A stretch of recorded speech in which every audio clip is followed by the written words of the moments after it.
Risa Sato, aalis na sa Creamline, lagas na naman ang MB na CCS. Negrito, may problema sa import?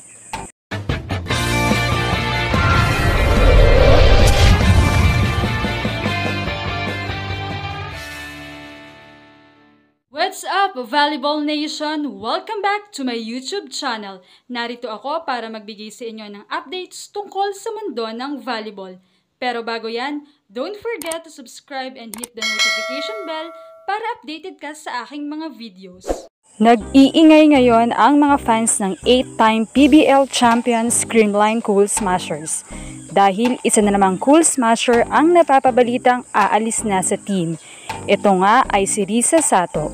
Kamakailan kasi kung saan kasagsagan ng PBL Finals ay umuugong na ang balitang ito na after ng All-Filipino Conference ay tapos na rin ang kontrata ni Risa Sato at hindi na ito magre-renew kundi babalik na ito sa Japan na kanyang bayang sinilangan. Matagal na rin ang naging serbisyo ni Risa Sato sa Philippine Volleyball mula nga noong siya ay college pa kung saan naging matunog na ang kanyang pangalan noong nasa NU Lady Bulldogs pa lamang siya. Hanggang sa tinahak niya ang Pro League at napunta nga siya sa Creamline. Si Risa nga ang may hawak din ng record na may pinakamaraming championship title under Creamline. Minahal din siya ng tao at naging susi rin siya sa tagumpay ng team. Nakuhang mag-first six at reliable talaga.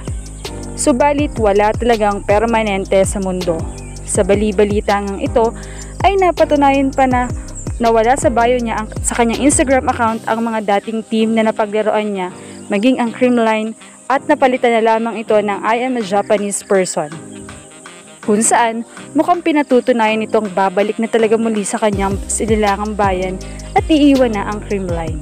Well, wala pang opisyal na anunsyo ang management pero ganito kasi ang nangyari kay Sed Domingo na after ng kontrata sa Creamline ay inalis na rin agad sa kanyang IG ang bahagi ng bio na ang Team Creamline. Well, kung totoo nga ito, ay middle blocker kaya ang tatargetan ng Creamline upang pamalit sa kanya? Teya gagate ang sigaw ng fans. Pero gaya nga sa rule ng drafting, ay magkakaroon na ito sa susunod na PBL season. Kaya malabo si Teya dito, dahil malamang ay mga lower ranked teams ang makakakuha sa kanya. Samantala ay usap-usapan naman ang Creamline team din kung saan panahon na o season na ng PBL na magkakaroon ng import ang bawat team. Biro ng fans ay sana magkaroon agad ng koneksyon kay Negrito knowing na lately ay nag-struggle talaga si Kyle sa setting skills niya. Anong masasabi niyo rito? Leave a comment below. Thank you for watching and don't forget to subscribe.